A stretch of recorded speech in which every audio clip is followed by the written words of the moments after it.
Welcome back to CET Presents. We're in Denver at the Rat Raceway on the corner of 36th and Blake Street. And while this place isn't as famous as the venue 16 blocks down the road where the Colorado Rockies play their home games, it's actually the largest remote control raceway in the state of Colorado, and it's actually newer than Coors Field. Just 10 years ago, none of this existed.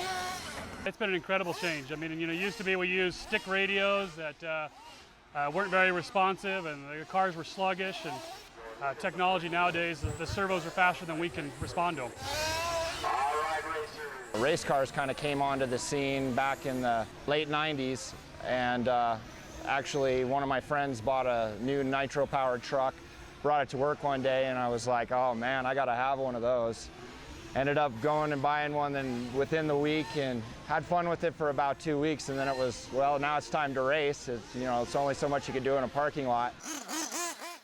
And there wasn't anywhere to race in Colorado, so I started looking for a place to rent some property and start an off-road racetrack. It was 2001 when Ross and his wife found that property on 36th and Blake Street, just over a mile east from Coors Field. From there, the seeds for a racetrack were planted. We've actually brought in, as crazy as it sounds, a bit over 300,000 tons of dirt to this lot to build the track over the last 6 years, which is pretty close to about, I don't know, 150 50-foot semi-trailers that have come in and dumped. So it's just been a slow process of adding every year, and driver's stand and the rest of the small pieces that kind of make the track what it is. The track opened in 2001, and like most places, took some time to gain popularity. The first 3 years, we really didn't have enough people to even have races, so it was just kind of more of a place for everybody to gather and run their RC cars and meet others with the same interest. Then after time went on, more people kind of gravitated to the sport. Now it's actually the land-based RC was a $1 billion industry last year, so it's definitely not a little tiny thing anymore. So it's gone from probably 45 or 50 competitive racers in the Denver metro area to probably well over 100 this year. We run a series with the track in Burlington, Colorado. It's basically similar to what like NASCAR would do with a points series, and at the end of the season award the racer with the most points the win. Nationally, the RC industry has grown on a similar path to the Rat Raceway in Denver. The best drivers even carry sponsors, and they do a good job filling their pockets.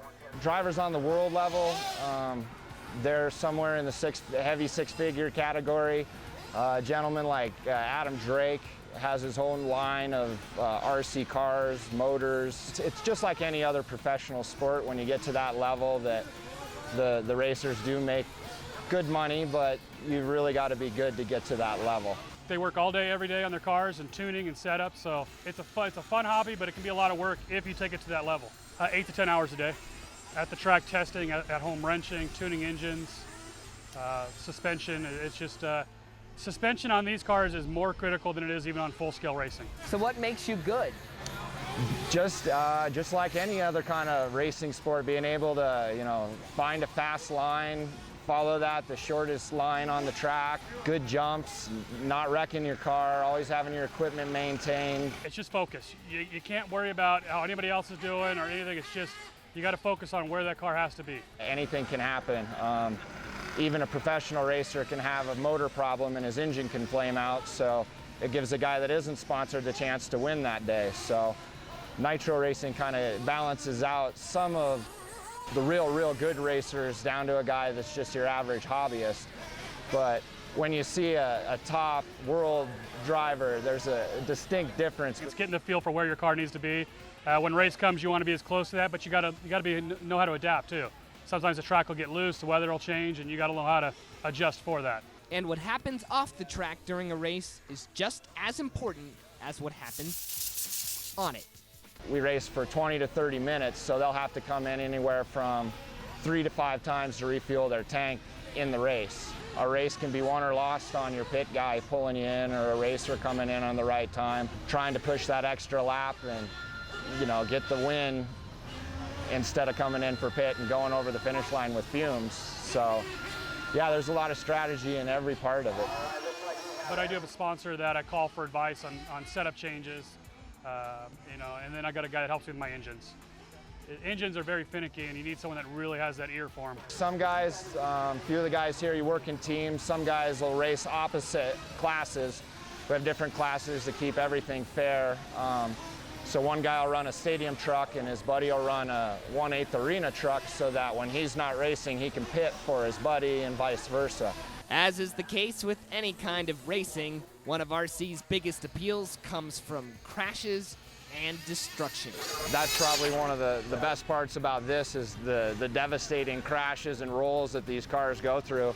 And you just flip them over and they keep going, you know, kind of soak it up and give them more punishment. So compared to any other kind of automobile, they're one of the most tough, rugged vehicles that we drive. An 8-scale buggy goes, you know, about 45 mile an hour. How big of a factor does crashing play? It's a big difference. Yeah, it's, you know, when racing, you've got turn marshals out there, but they can only get to the car as fast as they can. If you're upside down, it's your fault. And we have a lot of former motocross racers that have been hurt badly in motocross accidents, and they actually translate over real well to the RC because it's the same kind of lines and jumps that they had to take on their motorcycles. The hobby's really grown. A lot more people in the Denver area have really found the hobby as a good way to release, kind of fun like full-scale racing, but you don't have to risk bodily injury, or the budget's quite not as expensive to run this as it is full-scale auto.